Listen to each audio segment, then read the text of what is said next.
the Pentagon UFO videos. Elizondo has since appeared in various media sites as a UFO expert, but critics do question Elizondo's credibility and credulity. Now, who is he? He's the son of Luis Elizondo III, a Cuban exile who volunteered for Brigade 2506. That was the CA-sponsored group of exiles formed in 1960 to attempt the military overthrow of the Cuban government headed by Fidel Castro. He was part of the Bay of Pigs invasion as well. Now, according to Elizondo's website, he attended the University of Miami with double majors in microbiology and immunology and minors in chemistry.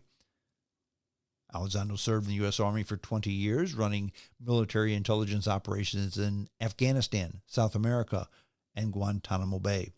Now, during his military career, he stated that he dealt with a lot of stuff: coup d'etats, black market terrorism, and violent drug cartels.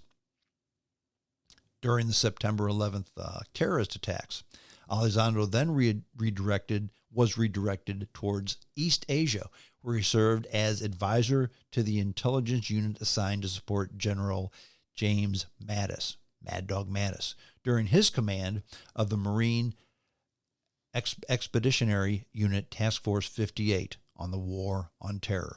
All this is documented. All this is true. So far, there's no speculation here. Now, he also worked for the Office of the Undersecretary of Defense for Intelligence. What is that? Well, he worked for them from 2008 to 2017. And they're part of the Pentagon. Now, during this time, he claims he was the director of the AATIP, Advanced Aerospace Threat Identification Program. That was a special access program funded at the initiative of then Senate Majority Leader Harry Reid to investigate aerial threats, including unidentified aerial phenomenon. Now, according to the Department of Defense, the AATIP program ended in 2012 after 5 years. Elizondo said, I still work with them through the U.S. Navy and the CIA.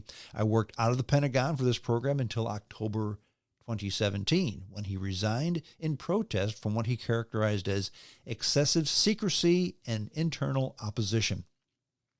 Elizondo says that underestimating or ignoring these potential threats is not in the best interest of the department, no matter the level of political contention. Now, the New Yorker magazine reports that Elizondo was hired to take over the program, which was an outgrowth of a government project awarded to businessman and paranormal enthusiast, here you go, Robert Bigelow. Yeah, that guy. George Knapp's buddy, the billionaire who decided he'd take all those billions that he made in the motel industry and find out more about UFOs. He bought the Skinwalker Ranch, among other things. Now, Bigelow was rumored to get involved in this to examine the future of warfare involving UFOs, but he ended up reporting almost exclusively on UFOs, including a photo of a supposed tracking device that supports aliens, that supports the fact that aliens had supposedly implanted certain abductees. So Bigelow, he was a motel tycoon. He started a new defense company, but that defense company kind of morphed into a UFO investigative company. Now, many say that the defense part of Bigelow's company and the UFO part of Bigelow's company are one and the same. In other words, the UFOs were used to, the technology from the UFOs was used to build defense weapons for the U.S. government. That's all speculation. But again, getting back to Luis Elizondo, his position in the AATIP has been questioned by The Intercept. That's a publication, and challenged by Pentagon officials, with spokesman Christopher Sherwood stating Mr. Elizondo had no responsibilities with regard to the AATIP program while he worked in OUSDI. That's the Office of the Undersecretary of Defense for Intelligence, up until the time he resigned, effectively October 2017. So what they're saying is that, yeah, he worked for this department for all these years, but he never had anything to do with AATIP. Elizondo said, I ran AATIP. So who do you believe? Now, in response, Elizondo filed a complaint with the agency's inspector general claiming a coordinated campaign to discredit him, Elizondo, for speaking out included Pentagon press statements asserting he had no official role in UFO research, even after his role was officially confirmed. Now, Elizondo claims that he was the target of a personal vendetta from a Pentagon rival. After 2017, he joined To the Stars, same month, October 2017. So he quit the AATIP program, or at least the Office of Undersecretary of Defense for Intelligence, which had AATIP under that. He quit that and joined To the Stars Academy in Sciences. Again, that's Tom DeLonge's company. Elizondo also distributed 3 declassified videos to the press that were made by pilots from the U.S. Navy, aircraft carriers Nimitz, and the USS Theodore Roosevelt, which became known as the Pentagon UFO videos. Now, again, he wasn't doing anything wrong. He had these when he worked for the government. They were declassified, so that's why he shared them. He did nothing wrong, and the government didn't prosecute him for this. Now, the release was accompanied by the first mainstream press reporting on the existence of AATIP. So, in other words, Elizondo took these declassified videos, published them, and then the government came, oh, okay, yeah, there is something called AATIP. So there wasn't, now there is. Now, in April 2019, the Navy acknowledged drafting new guidelines for pilots and other personnel to report encounters with UAPs. And Elizondo told the Washington Post that it was the single greatest decision the Navy had made in decades. In other words, these pilots wouldn't be criticized for saying, hey, I saw a tic-tac. They encouraged them to report them. That's a big deal. Now, the classified nature of the videos and the validity of Elizondo's authorization to distribute were questioned by some. Back in April 2020, the U.S. Department of Defense released videos prompting Elizondo to comment, quote, "We are fueled by the Pentagon's significant actions and hope this encourages a new wave of credible information to come forward." So they're on the same page when it comes to this. Now, according to Gideon Lewis Krause, Elizondo initially explained to the Pentagon in a memo that the videos would help educate pilots and improve aviation safety. But in later interviews, he stated that his goal was to shine a light on the program he ran for 7 years to collect and analyze reported UFO sightings. After joining To the Stars, Elizondo announced on stage in an event that they were, quote, planning to provide never-before-released footage from real U.S. government systems, not the blurry amateur videos, but real data and real videos. Now, the History Channel did run a program called Unidentified Inside America's UFO Investigation, and that was produced by To the Stars, featured Elizondo and others who claimed affiliation with AATIP. Now, Elizondo, along with Christopher Mellon and Steve Justice, left To the Stars, the company that was led by Tom DeLonge, the former Blink-182 rock star. This was in late 2020. He said, Tom is really focused on the entertainment side, so there's not a whole lot for Chris, Steve, and I. And that's Chris Mellon and Steve Justice. So they said our talents lie in engaging government, Congress, and international organizations, and we're ready to shift into second gear. Entertainment is one way to do it, but it's not comprehensive.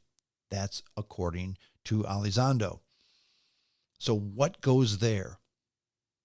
Tom DeLonge, To the Stars Academy, is a serious organization that's meant to expose the existence of UFOs to the public.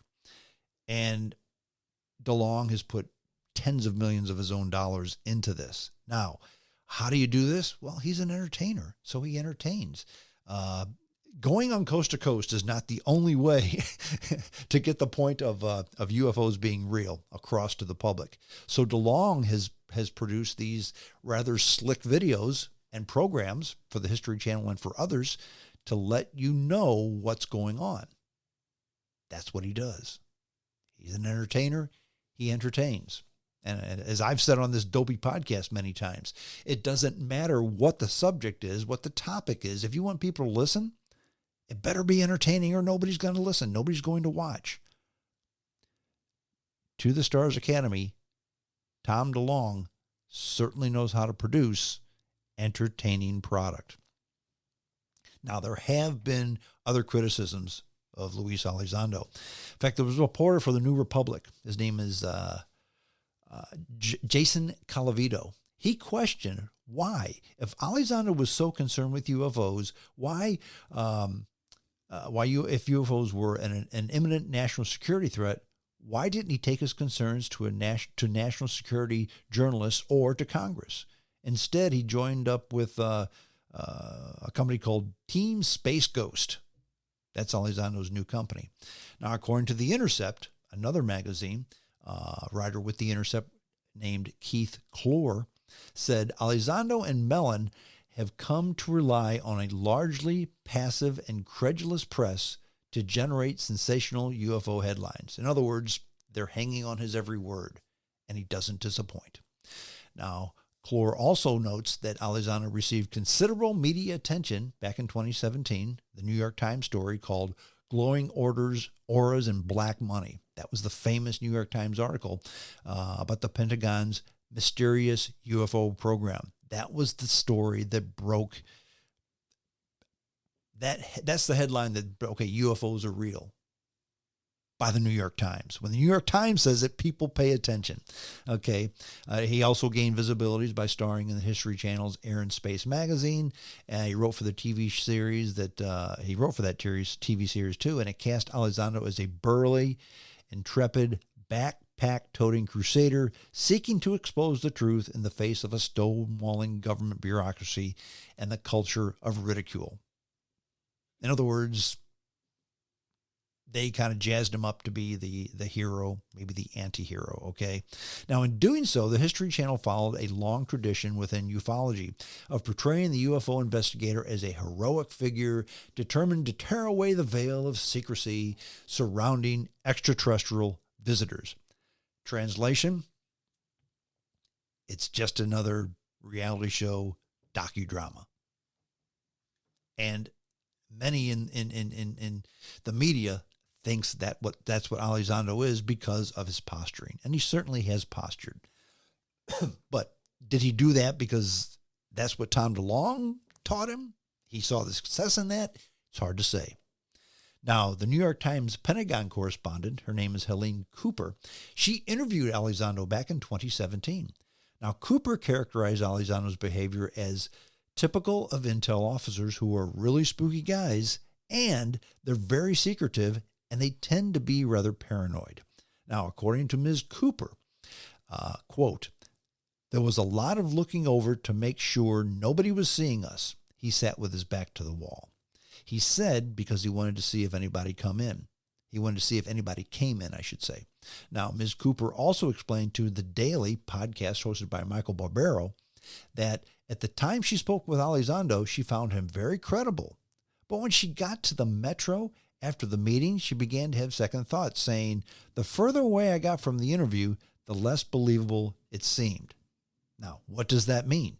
Does that mean that she felt she was roped in, snowed?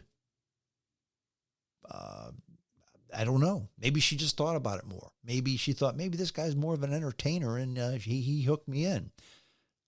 She doesn't say he was a fraud. She just says, yeah, first I was 100% on board, maybe not so much now, after I thought about it. Now, back in 2021, in the New Yorker article, reporter Gideon Lewis Krause, who we talked about earlier, writes that after he talked to Elizondo, it was difficult to tell what AATIP had accomplished. And when pressed, Elizondo invoked his security oath like a catchphrase. In other words, when he pushed him, he said, I can't say that's not for public knowledge. I took an oath to not say that, and I can't say it. Now, back in 2019, Elizondo was interviewed by Tucker Carlson on Fox News. Elizondo stated that the government had fragments of a UFO. Say that 3 times quick, strong. The government had fragments of a UFO. Then when Tucker Carlson pushed him, he says, hey, I can't tell you anymore. That, my friends, is